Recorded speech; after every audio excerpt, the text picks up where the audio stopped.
Well, Shabbat Shalom. This is a high Sabbath. It's Daniel Yochanan Lee with Torah Restoration Ministries. And as you can see on the picture of this YouTube, this is the date for Yom Kippur. Started yesterday evening on the 25th of September and goes until tonight, the 26th of September, for those following the accurate Hebrew calendar. Last year, I made both a YouTube on Yom Kippur 2011 and I wrote a teaching. I'm going to provide links to both of those, the video and the teaching, below this video.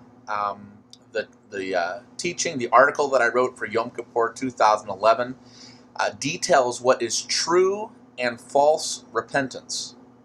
What is the difference between true and false teshuvah? And I think that that's very, very important for the body of Messiah to understand. There are so many people who think that they've made real, true repentance, and yet if you go to the scriptures, it is not true repentance at all. And that is so important to make sure you're in the body of Messiah, the true bride rather than the false bride. I'll also provide a link to the video I made last year, which is a teaching on Leviticus 16. And it very, very specifically details what Yom Kippur is all about and why we celebrate it, why Yahshua wants us to celebrate this very important holiday every year. But of course, with this ministry, Torah Restoration Ministries, we always try to make sure that something new is brought forth on the holidays, that we're not just repeating ourselves over and over again. I think that's what Yahweh wants. He wants us to be growing closer to Him every year and seeing more and more of who He is and what He wants for our lives as we keep these feasts every year. Of course, this is a very sober feast, Yom Kippur, the day that we fast and pray. We afflict our souls. We don't eat food or drink water. And so I have some very sober revelations to reveal to those who have ears to hear. We all read about in the book of Revelation the image of the beast.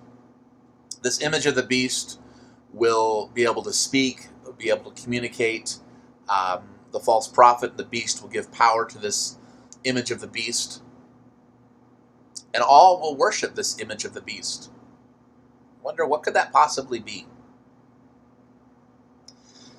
The image of the beast is going to be the so-called Ark of the Covenant. It's going to be brought forth and placed in a newly rebuilt temple. And this temple will be completely apostate. Want to know why this temple will be completely apostate and why the sacrificial system will not be accepted by Yahweh? In fact, no animal sacrificial system will be accepted by Yahweh until His Son's return. Only then will sacrifices be acceptable during the genuine millennial kingdom. So if you want to learn about why the temple will be apostate, I'll also provide a link to the very first trilogy on my website that scripturally details why that is. So this Ark of the Covenant, or supposed Ark of the Covenant, along with the Urim and the Thummim, back in the Tanakh, these items were used for the Shekinah glory, for Yahweh to communicate to His people, to the high priest, and then through him to the rest of the nation. It's going to be a satanic mimicry and counterfeit. So we no longer need the Ark of the Covenant because we have Yahweh's presence directly that can communicate to us. But this Ark of the Covenant we brought forth will be used in the most holy place of the temple, and it will be the image of the beast. And Yeshua, which means may His name be blotted out, the anti-Messiah, who will look very messianic, very Hebrew-like, he will officiate over this temple and over the Ark of the Covenant, along with a beastly kingdom that rules the earth, Israel at its epicenter, which, as Revelation says, Israel in the last days will be known as Sodom and Egypt, and it is where the two witnesses will be slaughtered. It is this great falling away that will sweep across the world. And this Antichrist Yeshu figure, he will be someone, an entity that will imbibe all the different religions. You know, it will appeal to all the different religions, the Kabbalists and the Islamists and the Christians and even Messianics and all these religions. It'll be a great falling away. This anti-Messiah figure and the Ark of the Covenant and all these things that will be involved in this great delusion, image of the beast, will all come to total and complete fruition in 2014. So these years between 2012 and 2014 are so critical of whether you're going to be part of the bride that hides away in the wilderness, or whether you're going to be someone who takes the mark of the beast, or whether you're going to be a martyr. Because Yahshua is not returning until 2017, even though a lot of people try to say, oh, he's coming a lot sooner than that. Or on the other delusion scale, oh, he's not coming for a long, long time. You know, Yahweh's thumbprint is on everything. Everything. I don't watch sports at all. I'm not into sports hardly at all. But the entire nation was speaking about this football game on Monday evening and all the controversy that was going on with this call, this game between the Seattle Seahawks and the Green Bay Packers. And I didn't really pay attention to it, but my ears perked up because, again, when anything captures the entire nation's attention, I know Yahweh usually has his thumbprint on it. And the final score was 14-12.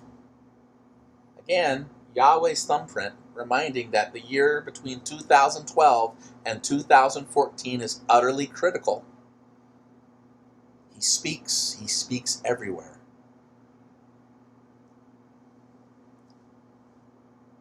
When Yahweh returns on Yom Kippur, there will be great silence in heaven, because Yahshua and the heavenly host and us who have been resurrected on Yom Teruah 10 days previous, we will leave that heavenly tabernacle. There'll be silence for a half hour. Just as Yom Kippur is a time of silence, of reflection. And he will explode from the sky, and it says all nations will mourn and wail when they see the sign of the Son of Man return in the heavens. And what is Yom Kippur but a time of mourning and wailing? And that will occur on Yom Kippur 2017. And it says we will be behind Yahshua on white winged horses, and will be dressed in the righteousness of the saints, fine linen. For many, many years, the Jews have a tradition, even to this day, where you wear all white on Yom Kippur. And then for 1,000 years, Yahshua will rule and reign with a rod of iron, along with those who were resurrected on Yom Teruah, and they will be kings and priests for 1,000 years. And then at some point after that 1,000 years is over, Ha-Satan will be re-released from the pit that he was locked in during those 1,000 years. And then you will have the great white throne judgment, of which the book of Matthew says, no man knows the day and the hour. Read it. It says, the heavens and earth will roll away, but my word will not roll away. But of that day no man knows. It has nothing to do with Yom Teruah. It has everything to do with Yom Kippur and the great white throne judgment that happens at some point after the 1,000 years have expired.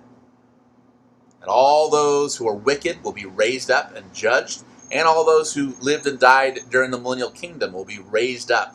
And those who are in the Lamb's Book of Life will join the resurrected saints, and those who are not will join the wicked in the lake of fire. And that will be the final fulfillment at the great white throne judgment of Yom Kippur.